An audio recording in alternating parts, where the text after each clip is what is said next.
Kaming taga-PMA, marami kaming grupo ngayon na nagiging hindi lang sumasali, kundi magli-lead ng aming mga grupo upang sumama sa protesta groups. At hindi kami titigil sa protesta lang. Kailangan may managot, kailangan makuha natin yung kanilang mga kayamanan na illegal na nakuha para ibalik sa Pilipino, para ibalik sa kaban ng bayan. Maraming organization sa military, mayroong Association of Generals and Flag Officers, mga star rank officers. Mayroon ding luwakan graduates, mga PMA graduates. Mayroon ding forum ng PMA Alumni Association. Mayroon ding Star Forum. Napakarami sa military. Halos lahat ng grupong binanggit ni Retired General Hermogenes Esperon Jr. ay galit sa nangyayaring korupsyon. Sa eksklusibong panayam ng SMNI News, sinabi ni Esperon na aktibo ngayon ang mga retiradong opisyal sa paglahok at pagbigay ng mga opinyon sa kalagayan ng bansa. Partikular na nagngingit-ngit sa galit ang mga retiradong opisyal na nagmula sa Philippine Military Academy. Kaya kung makikita namin ang malawakang korupsyon, talagang nagagalit kami. Nakatulad din ng ibang Pilipino.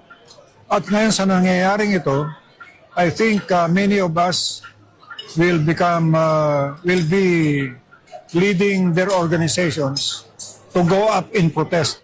Iginagalang ng mga aktibo sa serbisyo ang sakripisyo at nagawa para sa bayan ng retired officers and members. Kadalasan naman, hindi agad nakikialam ang mga veterano sa usaping politika. Pero ani Esperon, hindi raw nila matiis na manahimik sa isyu ng Ghost Flood Control Projects na pinondohan ng bilyong-bilyong piso. Bukod pa ito sa kickback o tigba sa budget, kaya nagiging substandard ang mga proyekto dahil lumiliit ang mga pondong napupunta rito. Ayon sa Department of Finance, umaabot na sa mahigit 118 billion pesos ang estimated na lugi sa kaban ng bayan dahil sa Ghost Flood Control Projects mula 2023 hanggang 2025. Ngayon lang ako nakakita ng ganito na napakalaki na nga ng kanilang kinikita at kinukurakot sa pamamagitan ng substandard projects. Nagawa pa nilang gumawa ng projects na ghost at ipinagmamayabang pa nila yung kanilang mga nakurakot. Aminado naman si Esperon na may kanya-kanyang political stand ng mga retirado. Malaya sila magpasya kung magiging vocal o mananahimik sa issue. Pero itinuro raw ng PMA sa kanila na tindigan ng tama at iwasto ang mga kamalian sa lipunan.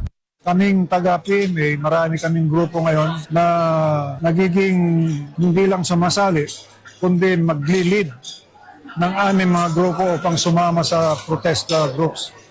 At hindi kami titigil sa protesta lang.